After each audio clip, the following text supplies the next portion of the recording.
having us here tonight to share with you. I come here tonight with 12 years of experience in the Charles County Public Schools, and I will say that I think that in the Charles County Public Schools, special education is very much at the forefront. My teaching experience includes, I was a teacher at Pickawaxton Middle School where I co-taught with Miss Mary Bailey, who was Teacher of the Year a few years ago. Fantastic teacher who taught me so many awesome things about co-teaching. And also I was a gifted resource teacher and an instructional specialist. And in my role as an instructional specialist, I was also the school test coordinator. And I can tell you that special education was in a meeting or in a conversation that I had on a daily basis. And so it's very much at the forefront here in Charles County. I have a bachelor's degree in elementary education and a master's degree in curriculum and instruction. When I was the test coordinator, I had a lot of experience with testing modifications. That was a lot of my job, was to make sure that those were all correct and met and done on a daily basis and then done during the testing.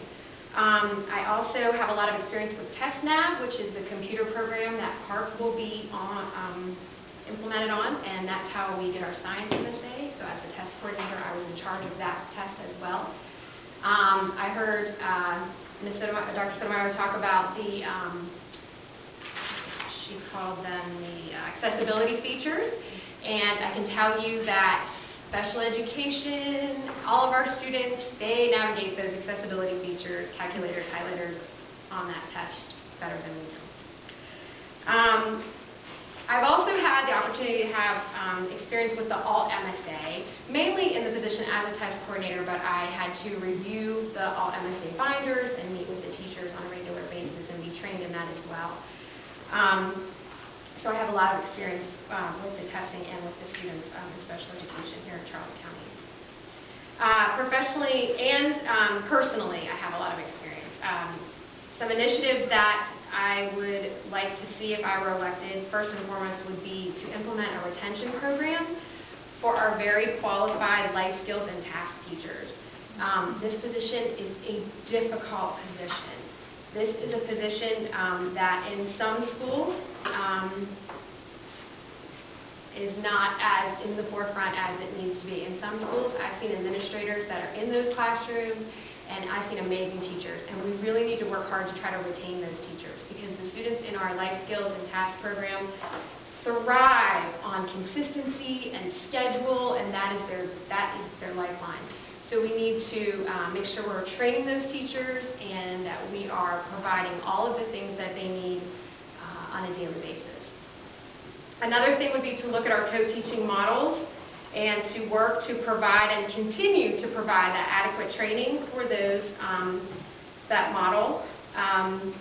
When a team's working well together, we need to have other teachers in there watching over that team. We need to have them modeling for other co-teaching classrooms. And when we have a co-teaching team that works, and it often takes a year to have that cohesive structure, and when it works well, we need to make sure we work very hard to keep those teams together, because I've seen some amazing special ed teams and their co-teaching is on point. And I've also seen some co-teaching teams that it's just not there. So we need to make sure that our administrators are very well trained in that, and that they are making sure that that's happening as well.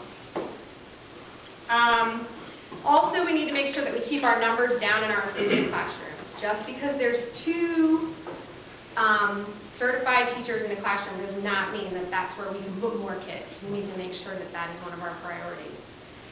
We also need to take a look at our high school students that are in danger of dropping out. A lot of these students that are in danger of dropping out or close to dropping out are identified as special education students or have been found to have special education or needs later on. So we need to make sure that we're identifying those needs and that we're meeting those needs to keep these kids in school and graduating.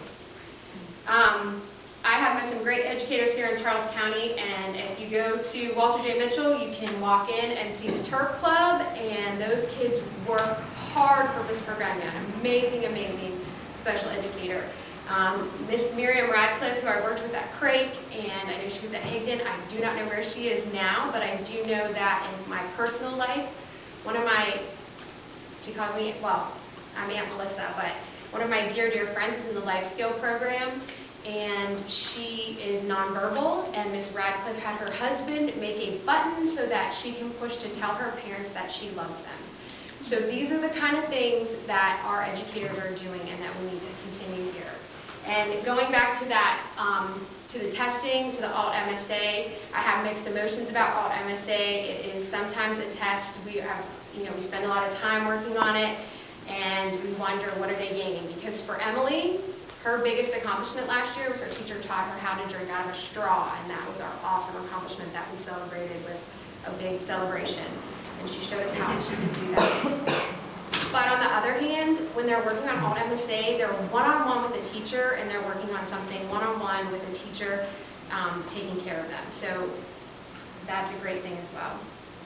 And lastly, I think that we also need to make sure that we're continuing to fund our arts programs so that our special education students, many who excel in the arts, and that is where they are finding their niche, that's where we need to make sure that we're continuing that for our students.